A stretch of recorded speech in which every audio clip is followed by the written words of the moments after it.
안녕하세요. 이혼에 성공하고 혼자 살고 있는 평범한 싱글맘이에요. 사람 욕심이라는 게 끝이 없다는 말 들어보셨나요? 어릴 때부터 할머니께 그런 말을 종종 듣고는 했어요. 할머니께서는 그런 인간들하고는 아예 상종을 하지 않아야 사는 게 편해진다고 하시더군요. 하지만 살면서 그처럼 욕심 많은 인간을 만나본 적이 없어서 그런지 그 말을 얼마 전까지는 실감하지 못했었죠. 그리고 이혼을 하면서 그런 인간의 바닥까지 본 것 같은 기분이 들었고 이렇게 사연글을 쓰게 됐네요. 저는 부동산을 가진 아버지의 외동딸로 태어났고 커서는 아버지의 부동산을 관리하는 일을 시작했어요. 남편은 우연히 만났지만 여러모로 대화가 통해서 결혼을 하게 됐고요.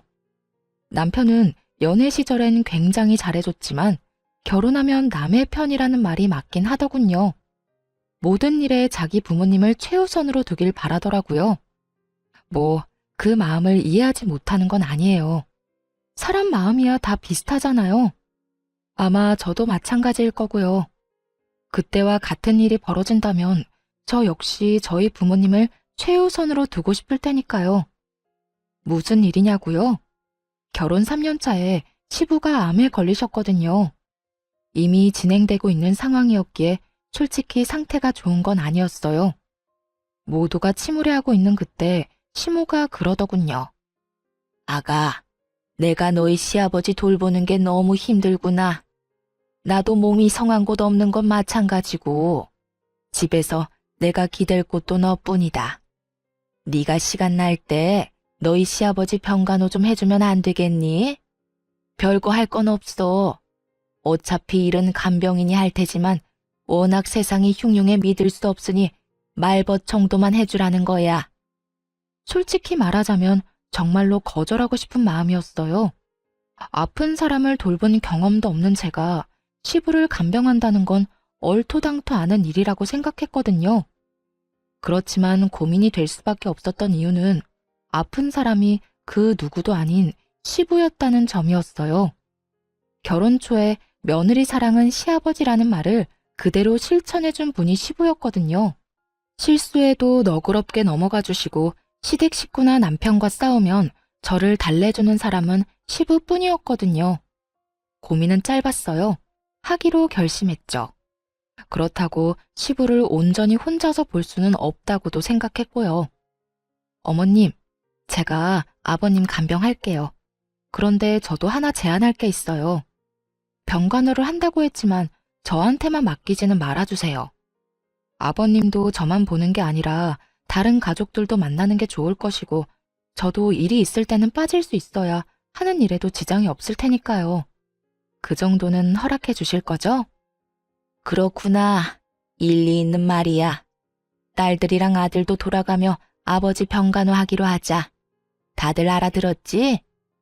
시모가 그렇게 말해주었기 때문에 괜찮을 거로만 생각했어요. 그런데 아니더군요. 시누이들과 남편은 제게 일을 미루기 바빴거든요. 새언니, 오늘은 야근이 있어서 못 가요. 내일은 회식이 있고요. 저도 좀 힘들어요.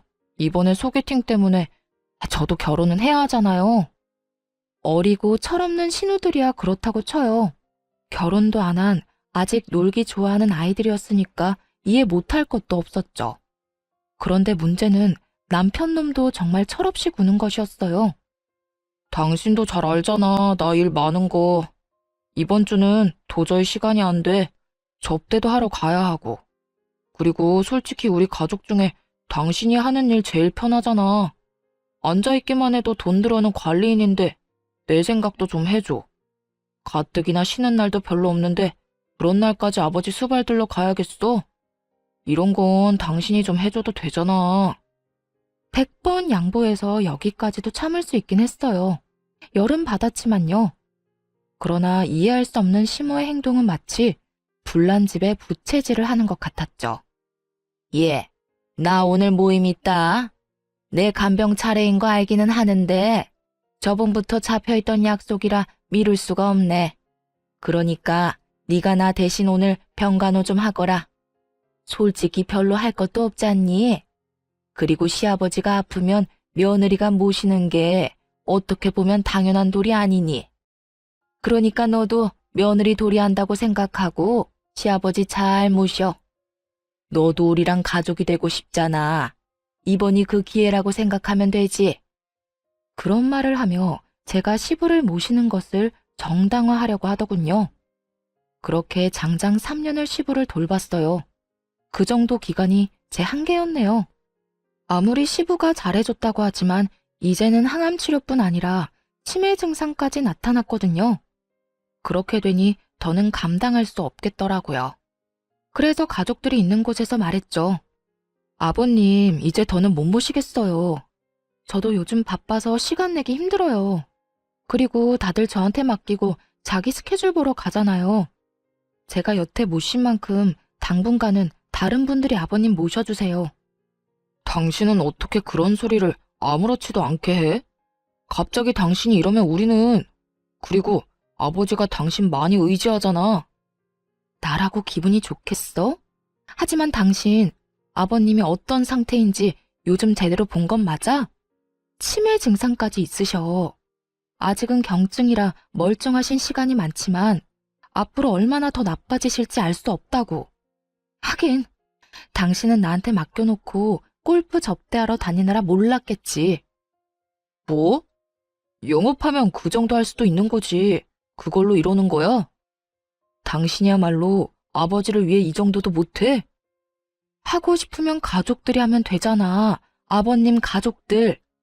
그 가족들이 아버님 안 돌보고 방치한 게 자그마치 2년이 넘어. 1년은 그나마 왔다 갔다 정도는 했지. 그런데 2년 동안 다들 어땠어? 나한테 떠맡기고 다들 밖으로만 나돌았잖아. 나도 이제 더 이상은 못해. 집에서 아버님 수발 들고 싶으면 당신이랑 아가씨들 그리고 어머님이 알아서 해. 예, 나까지 싸잡아 그렇게 말하면 어쩌니? 나도 너희 외조모가 아파서 병원에 다니고 있어. 그런데 나더러 친정어머니의 남편까지 보는 건 네가 생각해도 너무하다고 생각하지 않니? 시모의 친정어머니가 편찮으시다는 건 맞는 말이었어요. 하지만 매번 가는 것도 아니었고 아마 핑계라는 표현이 더 맞을 거예요. 어떤 정신 나간 인간이 병원 수발들러 가는데 높은 구두에 치마, 향수에 화장까지 풀 세팅하고 가나요? 수발들려면 편한 옷이 최고인데. 새언니, 우리도 마찬가지예요. 저희 직장에서 일도 많고 쉬고 싶은 것도 있고 약속도 많아서 시간을 내고 싶어도 시간이 안 나는걸요? 언니가 좀만 더 아버지 돌봐주시면... 언제까지요? 대체 언제까지 저 혼자 아버님 수발 들어야 하는데요? 애초에 제가 병간호하겠다고 한 조건은 가족들 모두 함께 아버님 돌보는 거였어요. 그런데 지금 어떻죠? 저 혼자만 일주일 내내 보고 있잖아요. 아, 그래서 열받았다고? 상황이 이렇게 됐으니 당신이 어느 정도 희생은 해야 할 거 아니야. 여기 다 바쁜 사람들밖에 없는데. 희생이라고 했나요? 진짜 열받더라고요. 아니, 저는 뭐 일 안 하고 쉬는 사람인가요? 저도 건물 관리하려면 생각보다 바빴거든요.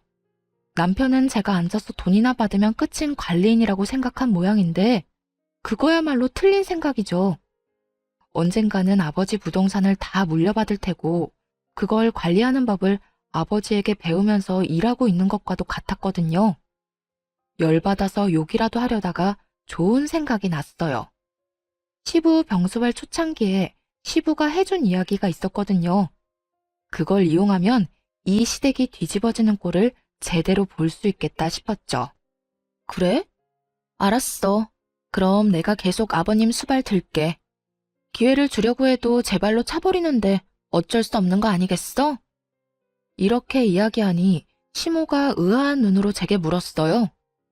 기회라니, 그게 무슨 말이냐? 네, 아버님이 초반에 제가 수발드는 거 보시더니 고맙다고 사망보험은 수령인을 제 이름으로 해주고 싶다고 하셨거든요. 괜찮다고 말씀드렸더니 앞으로 당신 돌보는 사람에게 주시겠다고 하셨어요. 뭐? 그래서 너는 뭐라고 했는데? 제가 며느리이긴 하지만 피가 섞인 가족도 아니고 배우자도 아니잖아요. 그래서 부담스러워서 받지 않으려고 했는데 이러면 어쩔 수 없죠. 제가 아버님 옆에서 계속 눈도장 찍는 수밖에요. 이 말을 듣더니 시모와 신우들의 눈이 휘둥그레지더군요. 그러고는 순식간에 몸을 숙이며 말하더라고요. 예, 그런 일이 있었으면 미리 말했어야지. 앞으로는 네가 아버지 찾아오지 않아도 된다. 우리가 알아서 할게. 그래, 요즘 우리가 좀 무심하긴 했어. 앞으로는 이 애미가 아버지 옆에 꼭 붙어 있으마. 시모가 그렇게 말하자 신우들이 옆에서 아우성쳤어요. 엄마, 새치기 하는 게 어딨어. 우리가 아버지 볼 거야. 날짜 정해서 똑같은 시간만큼 보도록 해. 그거 아니면 절대 안 된다고. 일단 주말은 다 빼서 나 줘요. 나는 일하느라 바쁘잖아. 어머니랑 동생들은 일도 안 하는데 주말까지 붙어 있을 이유가 어딨어? 그러니까 무조건 주말은 빼줘야 해요. 네 동생들도 평일에는 일하지 않니? 그러니까 주말을 너희 셋이서 나누고 평일에는 내가 너희 아버지한테 가 있으마. 와이프가 있어야 마음이 안정되지. 아무것도 못하고 그저 시키는 대로만 하는 너희들이 가서 도움될 거 하나도 없어.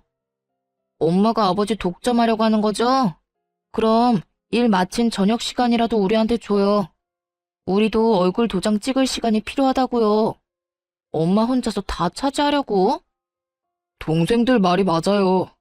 어머니 혼자 다 차지할 생각이시면 잘 생각하셔야 할 거예요. 저희는 그렇게 못 놔둬요. 저희도 아버지 볼 권리가 있다고요. 남편 놈까지 그 보험금에 넘어가서는 권리를 운운하고 있는 꼴이 너무 웃겼어요. 속으로 진짜 소리내서 웃고 싶은 거 겨우 참고 있었네요. 그렇게 나한테 떠넘기려고 혈안이 됐던 네 사람이 이제는 서로 아버지 보겠다고 말다툼하는 것 자체가요. 사실 시부가 보험금 수령인 이야기를 한 건 맞아요. 하지만 해준다고 못바가 말씀하신 건 아니었죠. 게다가 중요하게 한 이야기도 아니었고 정말 딱 한 번 초반에 스치듯이 말하고 지나갔을 뿐이었어요. 하지만 그런 대화가 있었다는 것만으로도 네 사람이서 박 터지게 머리 쓰며 싸우더라고요. 서로 시부를 돌보겠다고 하는데 아우, 속에 막힌 돌덩이가 쑥 내려가는 기분이랄까요? 그렇게 수발드는 모임에서 드디어 한 발 빠지게 됐죠. 돈 앞에 장사 없다는 걸 깨닫게 되었네요. 그리고 이 시댁 인간들이 얼마나 돈에 환장하는지도 이때 알았고요. 그 이후로는 시부를 보러 간 적이 없네요. 문병 정도로 짧은 시간 다녀온 적은 있어도 제가 갈 때마다 시댁 식구들의 견제가 심해지는 통에 오래 있지도 못하고 바로 돌아와야 할 정도였죠. 편했어요. 이제 별다른 문제 없을 거라 생각하며 평온한 하루를 보냈어요. 그런데 제가 애를 낳고 쉬는 동안에도 아버지가 월급을 대신해서 용돈을 꼬박꼬박 챙겨주셨거든요. 그 용돈이 남편 월급보다도 많다는 걸 시모와 신우들이 알게 된 것이 화근이 되었고요. 친정아버지가 저 고생하는 거 보기 싫다고 사위인 남편에게 액수를 오픈해버렸거든요. 이 정도까지는 도와줄 테니 내 딸한테 무리시키지 말라고 으름장을 놨던 거죠. 뭐 그런 말을 들었다고 사람이 금방 바뀌는 건 아니었지만요. 대신 시모와 신우들의 눈이 바뀌긴 했죠. 예, 너 혹시 돈 좀 있니? 네 시아버지도 저렇게 아프고 내가 돈 쓸 곳이 있는데 돈 나올 곳은 없으니까 힘들구나. 혹시 돈을 좀 빌려줄 수 있어? 한 300만 원이라도. 많이 급하신가 보네요. 용돈으로는 감당하기 어려운 금액이기도 하고, 그런데 제가 그냥 빌려드릴 수는 없고 차용증을 썼으면 좋겠어요. 제가 아버지에게 용돈을 받긴 하는데 그 돈이 다 아버지 명의 계좌에 들어가 있어서 그냥 드릴 수는 없거든요. 괜찮으시겠어요? 괜찮다마다. 차용증이야 얼마든지 써줄 수 있어. 그러니까 좀 부탁한다. 염치가 없다고는 생각한다만 그래도 이렇게 도와줄 사람이 옆에 있는데 대출이나 금융기관 돌아다니는 것도 웃기지 않니? 어차피 일을 안 해서 대출 금액도 안 나오겠고 말이지. 주절거리는 시모를 뒤로 하고 차용증을 써줬어요. 그런데 그 뒤로는 신우들도 와서 돈을 빌려가더군요. 웃긴 건 갚을 생각은 않고 계속 빌려만 가더라고요.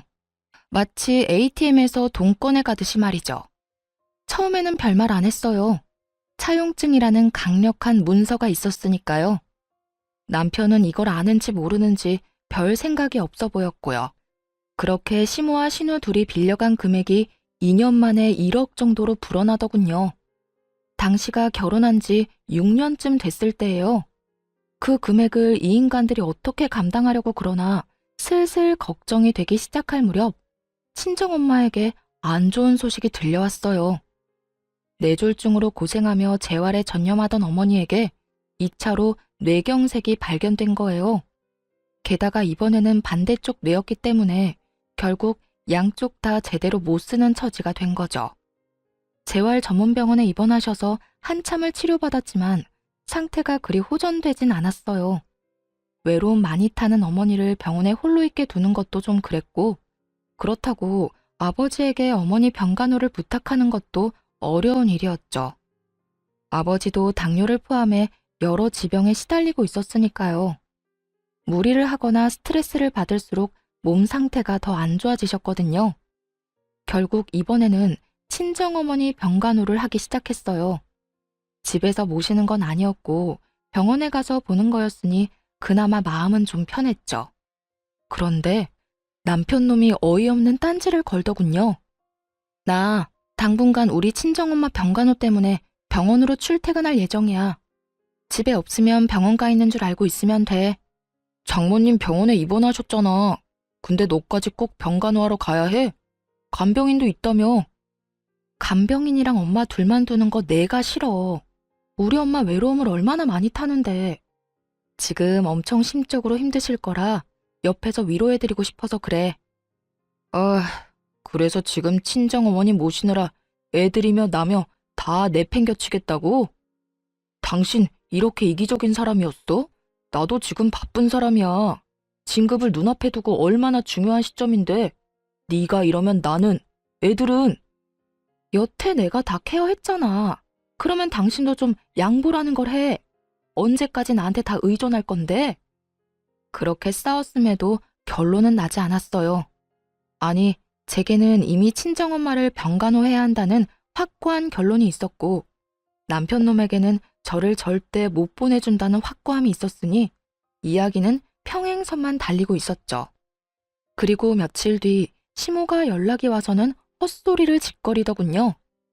아니 너는 어떻게 시집 온 애가 친정에 목을 매니? 너 죽어도 이 집 귀신이야.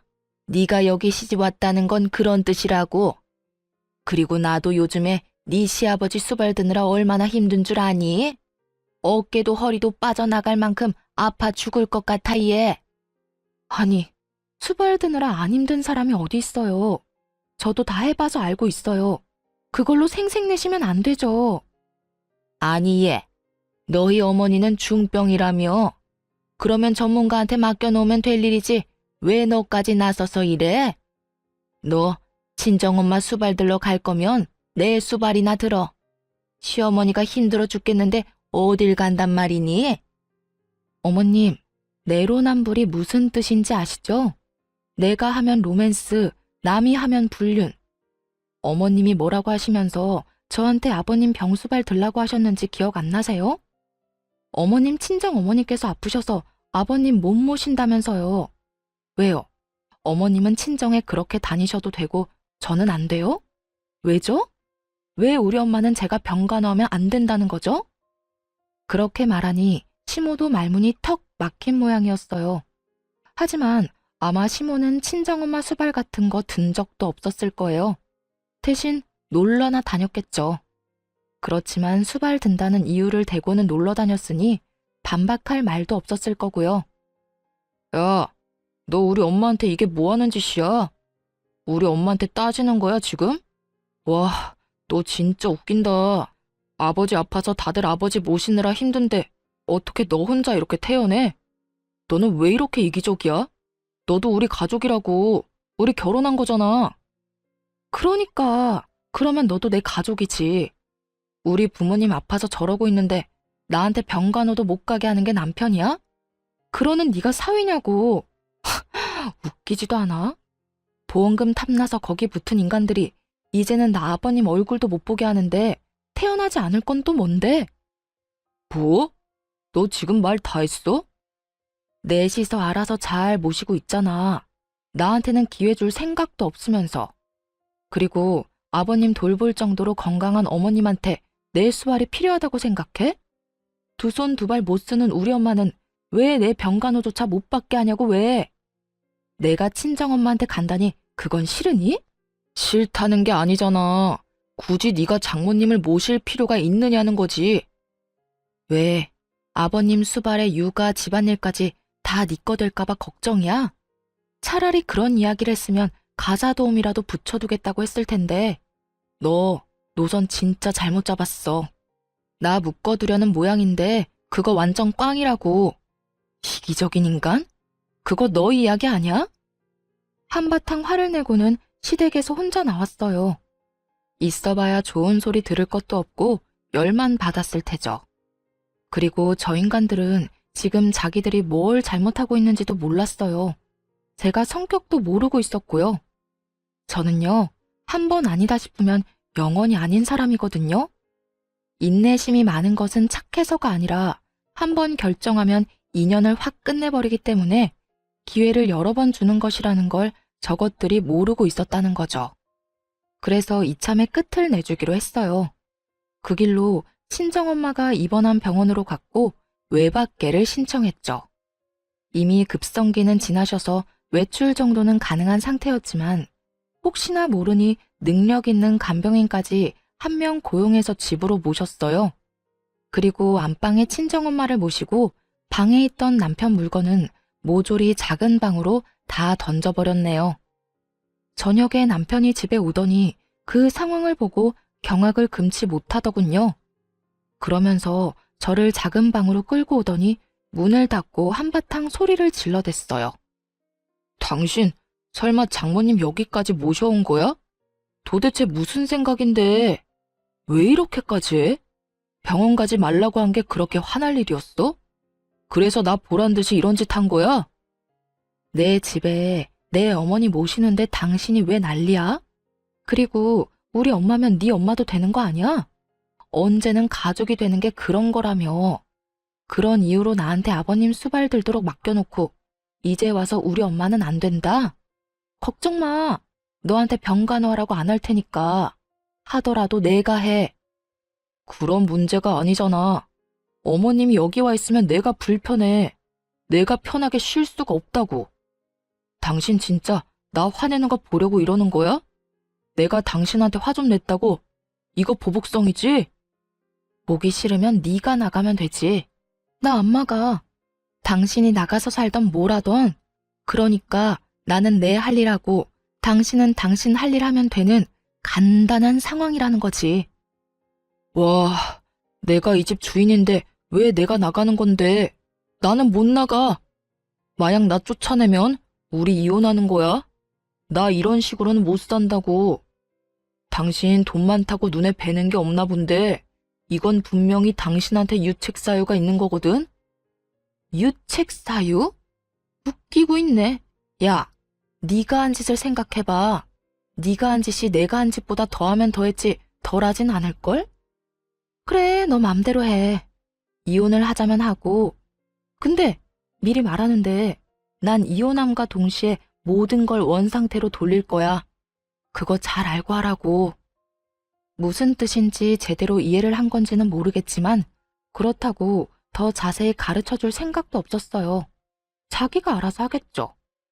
남편 놈은 진짜로 열이 받았는지 변호사를 통해 이혼 소송을 진행하겠다는 연락이 왔더라고요. 내심 재산 분할하면 이 집에 대한 권리며 여러 가지를 자기한테 유리하게 진행할 수 있을 거라 생각한 모양인데 어림없죠.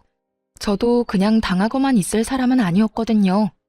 소장을 받은 그날 변호사를 고용해 본격적인 이혼 소송을 진행하기로 했어요.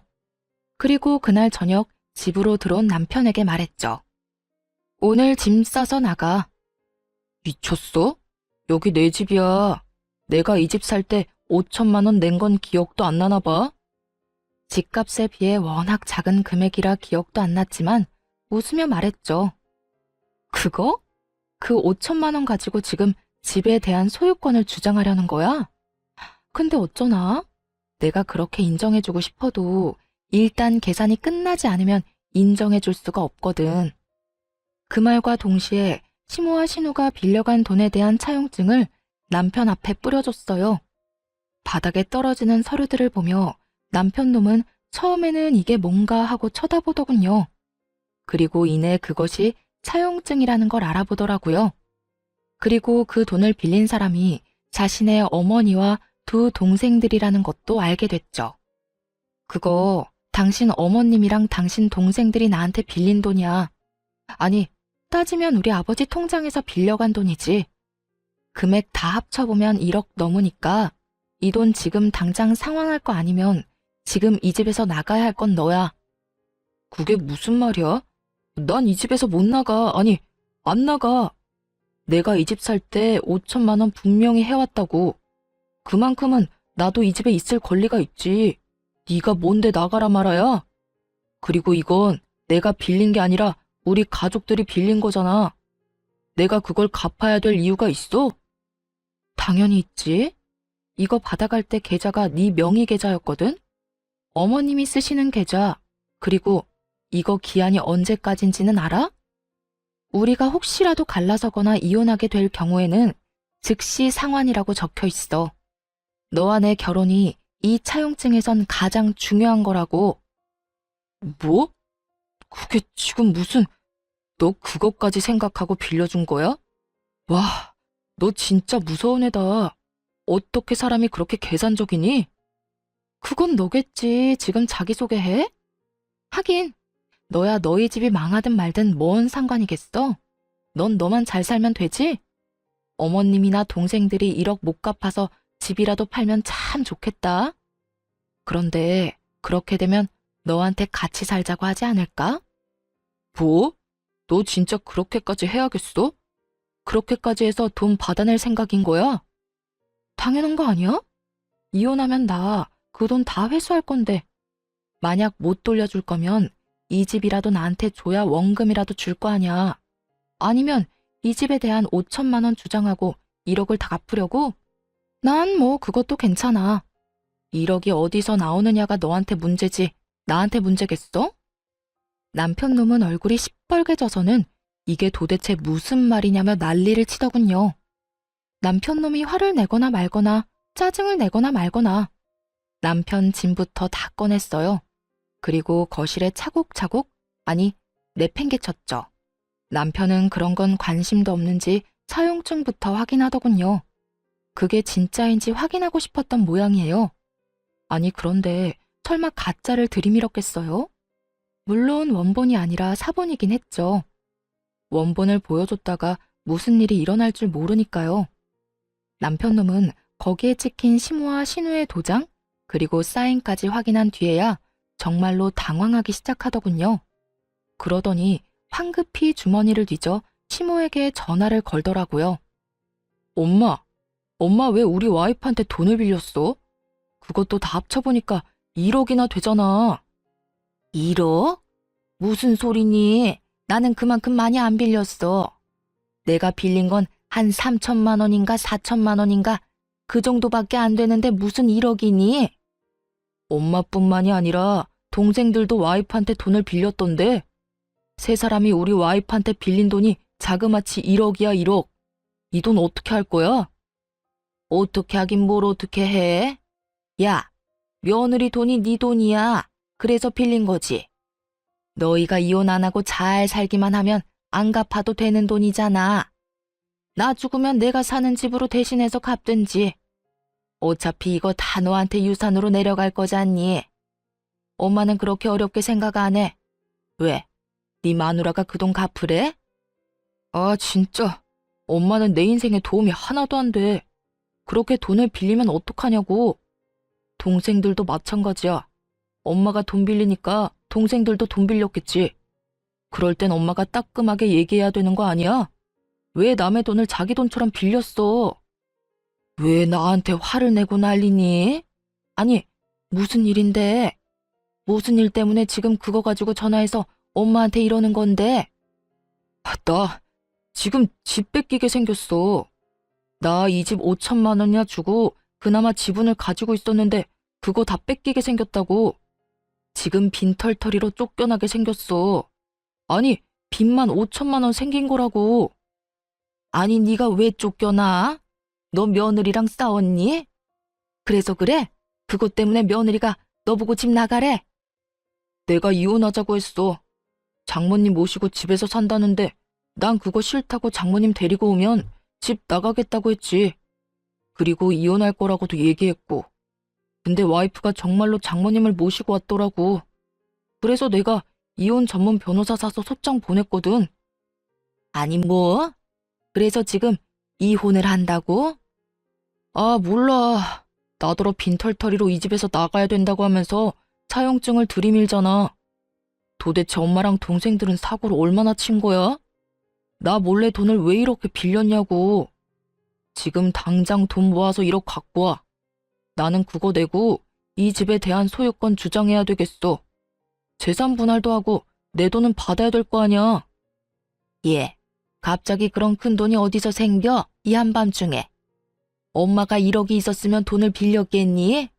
이혼하지 말고 버텨. 그냥 잘못했다고 무조건 빌어. 그리고 뭐 장모님이랑 좀 같이 살아도 되지. 1억 안 갚는 대신에 그 정도 할 수 있잖아. 엄마, 내가 싫다고. 나 어른들하고 같이 사는 거 힘들어서 못해. 신경 쓸 게 얼마나 많은지 알아? 몰라. 난 모르겠으니까 엄마한테 이야기하지 마. 네 동생들한테 얘기해서 5천만 원이라도 빌릴 수 있는지 알아보든지. 엄마는 돈 나올 구석이 없어서 네 와이프한테 돈 빌린 거야. 그러니까 나한테 이런 식으로 다그치지 마. 네가 능력이 있었으면 엄마가 네 와이프한테 그랬겠니? 따지고 보면 다 네 탓이지. 어쨌든 엄마한테는 돈 달라고 얘기하지 마. 알았어? 그렇게 시모는 차갑게 전화를 끊어버리더라고요. 남편이 두 여동생에게 전화를 했는데 그 전화들도 남편에겐 그리 좋은 소식이 아니었죠.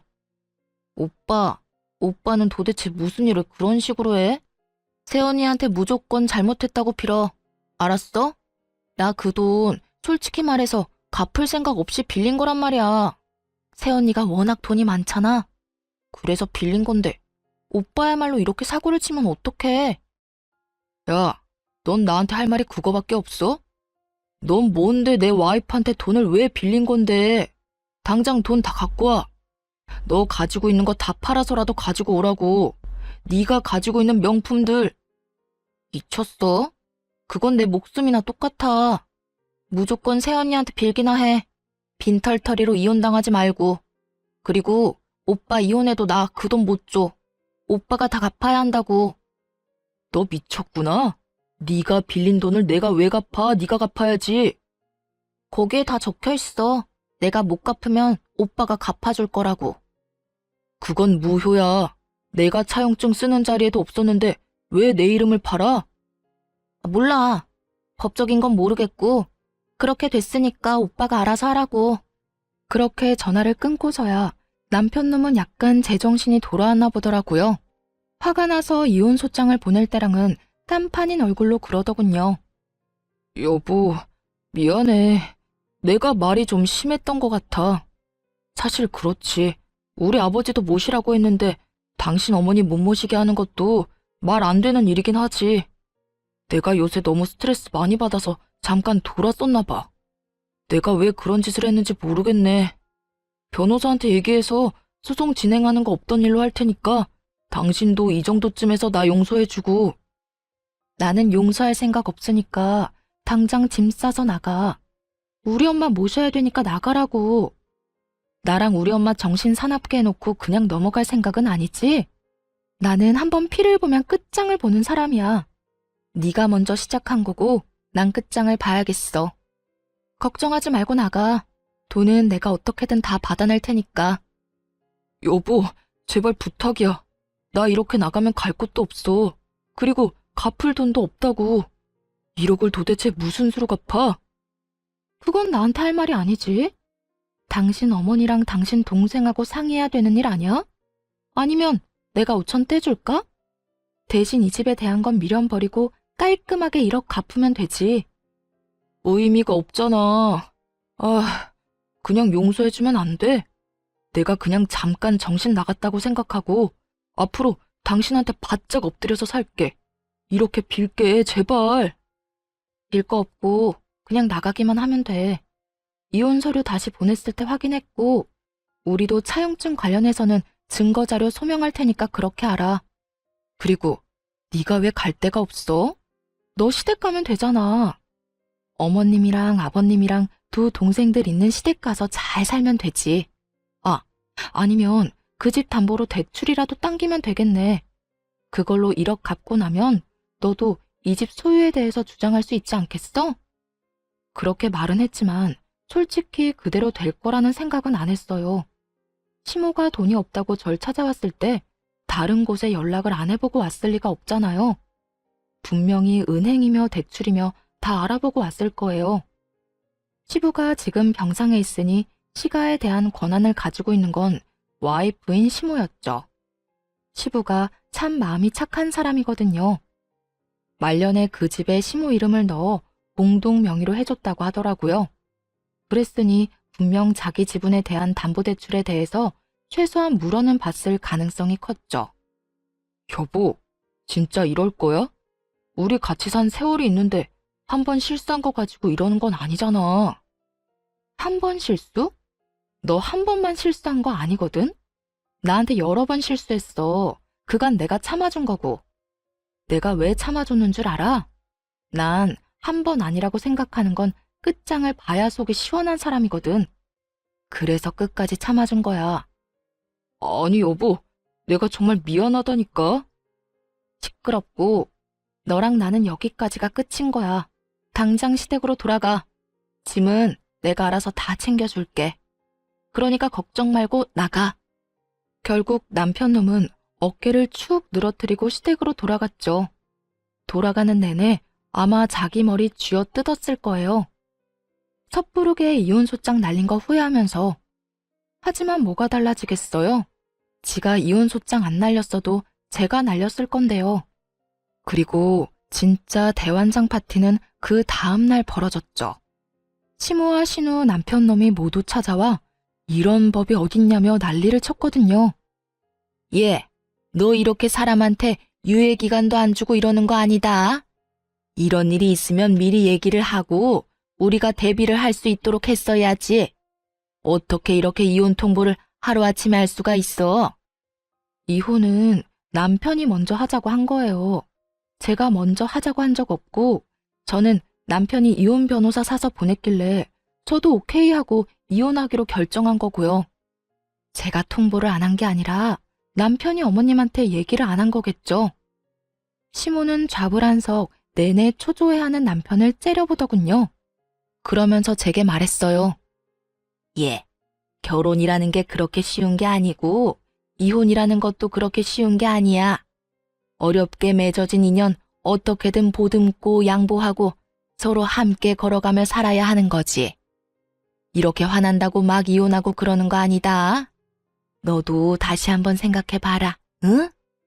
돈 갚을 수단이 없었는지 아니면 제가 생각한 대로 시댁 집조차 담보대출을 이미 받았는지 이제 와서 애걸복걸하는 꼴이 너무 웃기더라고요. 저는 이혼소송 계속 진행할 거고요. 이혼할 때까지 할 거예요. 그리고 돈도 다 받아낼 거예요. 저한테 와서 이러지 마시고 돈이나 어떻게 상환할지 가서 상의해보세요. 차갑다 못해 서리빨이 부는 제 목소리에 결국 아무도 대꾸 못하고 나가버리더군요.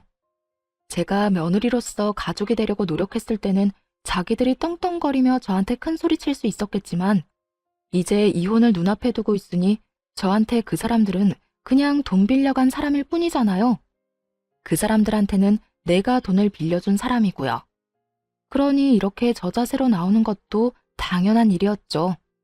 그런데 이렇게 정신없는 와중에 시댁에는 또 사건이 터졌더라고요. 시부가 결국 흡인성 폐렴으로 앓다가 돌아가시게 된 거였어요.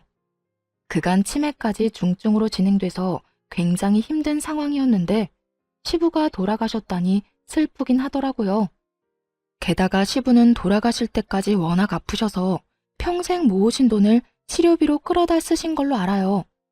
그래서 이렇다 할 재산도 없고 시모가 살고 있는 집이 전부라고 알고 있었거든요. 그런데 그 와중에 시모와 신우들은 시부의 사망보험금에만 다들 정신이 팔려 있더군요. 하긴 그게 나오면 저한테 1억 갚고 집에 관해서도 주장할 수 있으니까요. 뭐 그렇다 하더라도 저야 위자료를 청구하면 되기에 별로 큰 문제는 되지 않았지만요. 그런데 정말 그들에게 경악스러울 법한 상황이 발생했어요. 저도 이런 상황이 생길 거라고는 꿈에도 상상조차 못했네요. 야, 너 이게 어떻게 된 일이니? 왜 우리 남편 사망보험금 수령인이 너 이름으로 돼 있는 거야? 그 이야기를 듣는데 깜짝 놀랐어요. 시부가 지나가듯 했던 한마디, 그것도 해줄까 싶다라고 지나가는 말로만 들었을 뿐이었거든요. 그런데 정말로 제 이름으로 되어 있었다니. 저도 모르죠. 보험회사에 연락해 보셨어요? 보험사를 이야기하자 시모의 눈에 띄게 당당하던 기색이 줄어들더군요. 뭔가 있다 싶었어요. 설마 시모가 그런 조사도 안 해보고 이렇게 따질 사람은 아니라고 생각했지만 도대체 어떤 상황이길래 갑자기 저러는지 알 수가 없었죠. 말해보세요. 보험회사에서는 뭐라고 하는데요? 대답이 없길래 직접 보험 설계사에 전화를 해서 물어봤어요. 그랬더니 그 설계사가 이렇게 말하더군요. 아유, 며느님이 아버님한테 얼마나 잘했는지 나한테 전화와서는 자기 사망보험 수령인을 며느리로 바꾸고 싶다고 하시더라고요. 그래서 제가 같이 가서 바꾸는 거 도와드렸죠. 그게 언제였는데요? 그때는 치매 진단받기 전이라 아무 문제 없이 처리됐을 거예요. 암 진단받은 지 2달 만에 바꾸신 거라 저도 의아해서 물어봤더니 며느리가 자기 수발 드느라 고생이 많다고 이거 주고 가면 손자에게도 도움이 되지 않겠냐고 하시더라고요. 보험 설계사의 이야기를 듣던 시모가 혀를 차며 말하더군요. 그 인간이 뭘 잘못 먹어도 한참 잘못 먹었지. 병간호하고 2달 만에 수령인을 바꿔? 아니, 돈 많은 며느리 걱정을 왜 해? 돈 없는 우리나 걱정해야지. 아마 아버님은 저희가 이혼할 거라고는 생각 안 했겠죠. 우리가 이렇게 틀어질 거라는 생각도 못했을 테고요. 그래서 아무 생각 없이 제 앞으로 보험금 수령인을 남긴 것 같아요. 게다가 그건 다른 가족들에게 경고의 메시지이기도 했을 거예요. 너희들이 나를 방치하면 내가 며느리에게 더 잘해준다는 경고. 그런데 문제는 그렇게 해놓고 치매에 걸려버린 거죠. 그래서 보험 수령인에 대한 건 새까맣게 잊고 정신없는 나날을 보내셨던 거고요. 사망보험금은 얼마나 되는데요? 금액은 얼마 안 돼요. 1,000만 원 정도예요. 사망보험금이 1,000만 원밖에 안 된다는 말을 듣고 한숨이 나왔어요. 그 돈으로는 이 사람들 급한 불도 못 끌 거였거든요. 금액을 알고 나니 시모와 신우의 표정이 안 좋아졌어요. 그 1,000만 원을 받아봤자 세 발에 피었으니까요. 시댁집을 팔고 싶어도 지금 4사람이 다 그 시댁에 살고 있고 담보대출은 이미 받았는데 상속세까지 내야 하니 상황은 더욱 엉망이었을 거예요. 결국 닥쳤던 개가 지붕 쳐다보는 상황이 되어버렸죠. 내가 이 꼴을 보자고 그 인간 죽을 때까지 똥오줌 받아낸 게 아닌데 왜 고생은 내가 다 하고 돈은 네가 가져가는 거야? 그걸 저한테 물으시면 어떡해요. 아버님한테 여쭤봐야죠. 당신이 우리 아버지 꼬셔서 보험금 수령인 당신 앞으로 해달라고 한 거 아니야? 그 1,000만 원 때문에? 우리 집 돈 많거든? 어이가 없어서. 아니 그리고 어차피 아버님이 이거 주신 것도 금액이 얼마 안 되니까 나한테 남긴 거겠지. 이걸로 애들 학교 보낼 때 보태라고. 난 그렇게 할 생각이니까 다른 할 말 없으면 가보세요. 다 알아보고 왜 여기 와서 난리야? 아, 우리 진짜 완전 망했어. 너 하나 때문에 이게 지금 무슨 꼴이니? 어떻게 책임질 거야? 네가 멋대로 이혼하는 바람에 이렇게 됐잖니. 네가 다 책임지라고. 남자가 돼서 그거 하나 못 참고 이혼을 이야기해? 그러는 엄마는요. 와이프가 장모님 수발 든다는데 왜 말렸는데요? 엄마가 그거 말리는 바람에 와이프가 더 화난 거잖아요. 그것 때문에 집에 장모님 모시고 온 거고. 거기서 왜 그딴 소리를 했는데요? 세 사람이 악에 받쳐 자기들끼리 치고받고 아주 난리가 났더군요. 결국 아무것도 얻지 못하고 떠나는 그들을 보며 그들이 떠난 후 진짜 박장대소했네요. 와, 진짜 아버님께 감사하더라고요. 그 돈은 아버님 손주에게 그대로 물려주려고 생각했죠. 그렇게 이혼까지 판결이 다 나고 완전히 이혼하게 됐어요. 그 뒤에 들린 소문은 뻔하다면 뻔했죠. 전 남편이 돈을 갚긴 했어요. 집에 보탰던 5천만 원으로 1억의 빚을 5천으로 탕감한 뒤 나머지 5천을 여기저기서 겨우 돈 빌려서 갚더라고요. 그런데 빚내서 그렇게 갚은 뒤로는 등골이 빠졌다고 하더라고요. 5천만 원, 어떻게 보면 큰 돈은 아닌데 시모가 빌린 대출도 있잖아요. 그것도 갚아야 되는 거예요. 결국 대출 2개를 엎게 된 전 남편 놈은 이 시댁에서 돈을 버는 유일한 일개미였죠. 그런 전 남편 놈에게 시모와 신우는 일도 안 하면서 돈이나 달라고 짹짹대는 바람에 결국 전 남편 놈은 집에서 나가 자취를 하고 있다고 해요. 욕심. 그 끝없는 욕심 때문에 전 남편 놈은 망했고 지금도 영원히 고통받고 있는 중이었죠. 시모와 신우들도 그 죗값을 치르고 있고요. 예전만큼 풍족하게 살고 있지 못하니까요. 저는요, 가끔 우울한 생각이 들거나 기분이 안 좋을 때는 이때의 일들을 떠올리면서 기분 전환을 하곤 해요.